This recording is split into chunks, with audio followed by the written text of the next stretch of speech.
Fala, meus budocas, vocês estão Trunks? Eu tô Trunks e hoje eu quero, de certa forma, reagir com vocês a uma thread que eu fiz recentemente no Twitter, onde eu divulguei uma tradução que eu recentemente fiz para o site do Kami-sama Explorer e aproveitei para transformar ela em uma thread mostrando quais foram os pontos da história do arco do Torneio do Poder que foram originais do Toriyama e quais foram originais da Toei Animation.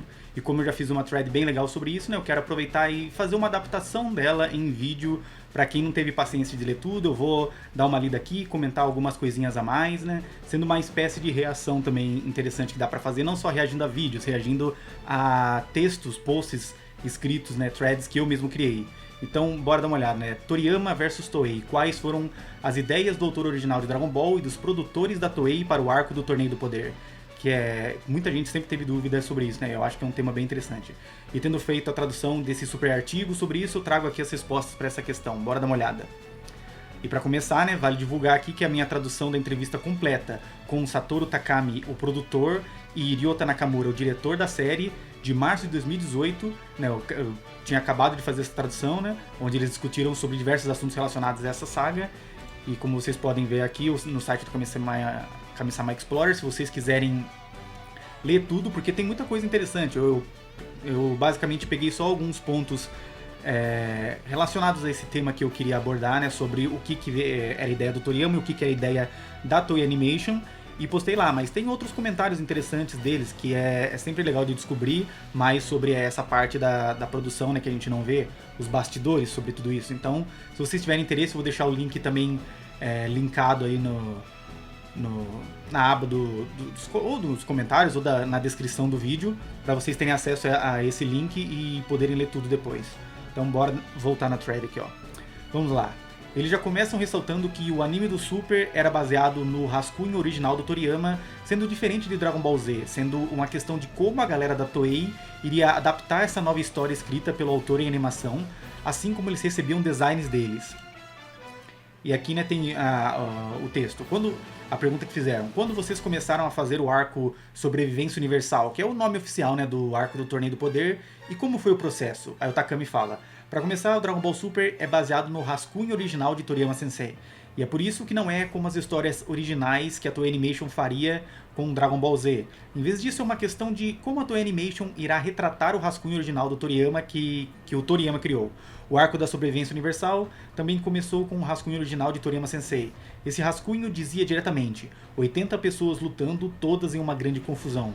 E aqui tem um ponto interessante, porque desde a época do filme Renascimento de Freeza, a gente sabia que na hora de escrever os seus roteiros, quando chegava na parte da luta, o Toriyama simplesmente escrevia: e aqui, e nesse ponto, rola uma grande batalha, e deixava com que a galera da Toei Animation, né, tanto os roteiristas quanto até os diretores de animação, pensassem em toda a coreografia, toda a montagem das lutas. E isso, infelizmente, tira um pouco da essência, né, criativa do Toriyama, porque a parte de você montar toda a luta, sabe, como que você vai retratar o enquadramento, os diálogos dos personagens, tudo isso é muito importante, né? Então, quando era o Toriyama fazendo o mangá original, era algo 100% dele. Agora, quando você chega nessa parte e joga pra galera da Toei, aí a qualidade disso vai estar muito mais atrelada a esses diretores de animação e roteiristas do que ao próprio Toriyama, o que é uma pena, né?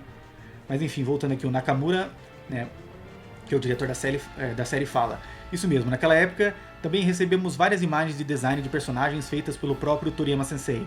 Além disso, ainda havia a imagem de design para a arena do Torneio do Poder, que o grande sacerdote, né, o Daishinkan, construiu. Essa arena está bem destruída agora, que era esse momento da entrevista, né, de março de 2018, era quase no finalzinho do Torneio do Poder, e aí eles soltaram ela. Então é interessante de ver aqui, né, ressaltando, eles recebiam esse rascunho original do Toriyama e também os designs. E esse mesmo rascunho original do Toriyama era o que era passado para o Toyotaro, que ia desenvolver de outra forma depois, né? Agora, continuando, eles detalham quais foram... Opa, subiu o negócio aqui. Quais foram os primeiros personagens do arco que foram desenhados pelo Toriyama. E, curiosamente, a Tropa do Orgulho não foi uma das ideias do autor, tendo sido criada pela Toei.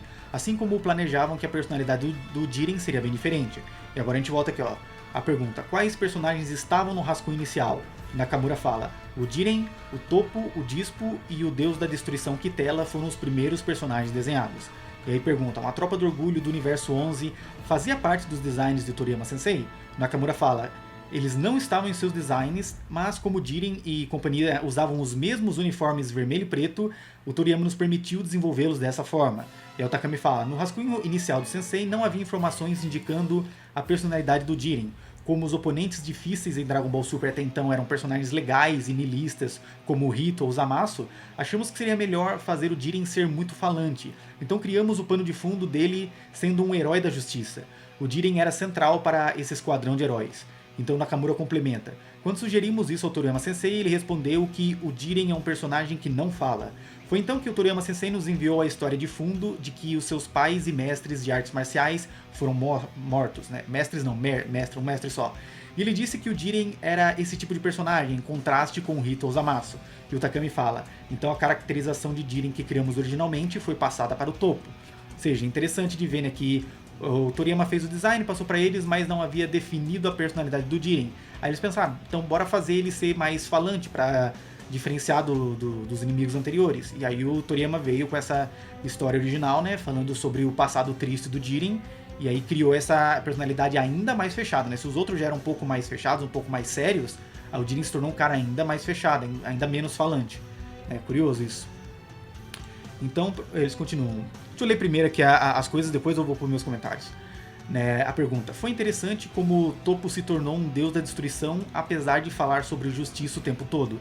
Aí o Nakamura fala, o histórico de Toriyama Sensei para o Toppo incluía que ele era um candidato a deus da destruição. Então nós desenvolvemos isso um pouco. Nos perguntamos o que fazer com o Dispo, mas então quando Bin Shimada foi escalado, ele naturalmente tomou forma como um personagem arrogante. Né? Vale lembrar que o Bin Shimada é o Seiyu, né, o dublador japonês original do Dispo. Com o conceito para esses três definido, nós criamos os outros membros para combinar com eles. A Takami fala, a aparência gorda da Hibriane do Universo 2, depois que ela se transforma, também foi projetada por Toriyama Sensei. Pegamos isso e adicionamos a ideia de que uma garota fofa se transformaria naquela pessoa gorda.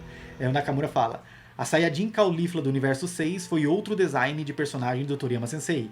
E o Takami diz, ela não fazia parte do rascunho original. Durante uma conferência de história, foi mencionado que Broly era muito popular.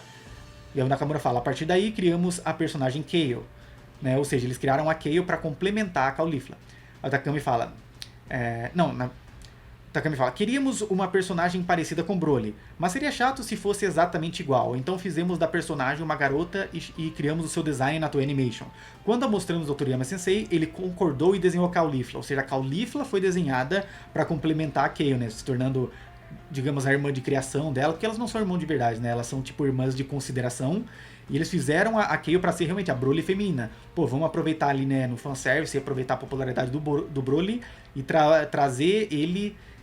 como eles não podiam trazer diretamente o personagem, né, até anos depois que eles discutiram com o Toriyama para fazer um Broly versão Super, eles decidiram criar uma Broly feminina, né, que seria a Kale que se transforma e nesse Super Saiyajin Berserker descontrolado, e aí fica parecido com o Broly, mas não era o Broly, né. A Nakamura então continua. Decidimos juntar Kale e Caulifla. E o Takami fala, essas duas ficaram incrivelmente boas, e aí eles citam as dubladoras delas, né, que também trouxeram mais vida aos personagens.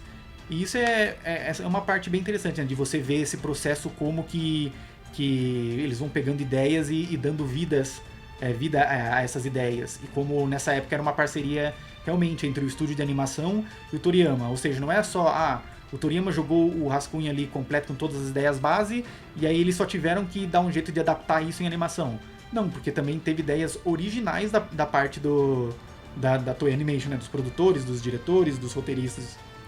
Então é bem interessante sempre aprender sobre isso, bem importante para entender quais foram as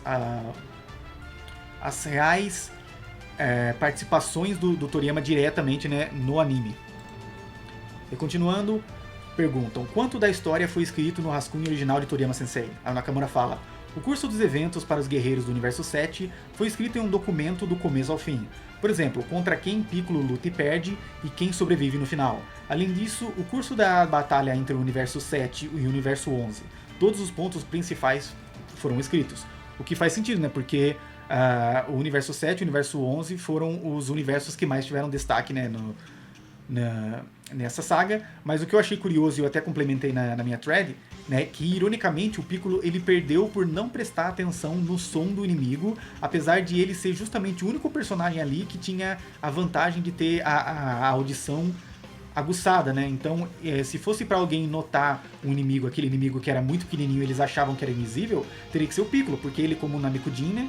Não mais Namekusei-jin, Namekusei, ele tem a audição aguçada, então ele seria a pessoa mais propícia ali para perceber através do som que o inimigo não era invisível, ele era pequeno, né? Mas infelizmente, né, por mais que o Toriyama seja um autor genial, ele, na minha opinião, no meu entendimento sobre isso, ele falhou, ele esqueceu essa característica importante do Piccolo e fez com que justamente ele fosse eliminado por causa disso, e aí passou isso depois pro Android 17, né? Que foi uma pena.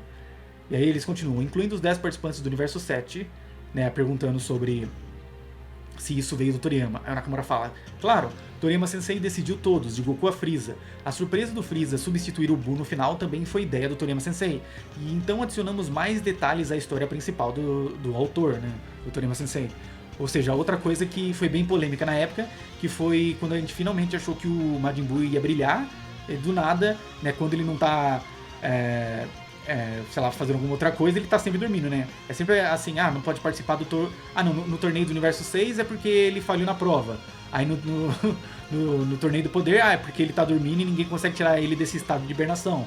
E aí pareceu algo improvisado, mas não, o Toriyama parece que ele realmente havia planejado trazer como uma surpresa o Freeza, algo que foi bastante polêmico, mas que acabou no fim das contas agradando a maioria das pessoas, né? Quase todo mundo gostou da participação do Freeza, apesar de eu mesmo ter sido bastante crítico na época e ainda ter as minhas críticas, mas foi, né, vale ressaltar que foi uma ideia do próprio Toriyama. E agora seguindo, eu repliquei a mesma coisa aqui, ó. Aí eles falaram depois, foi legal ter Freeza dando um pouco do seu Ki para o Goku.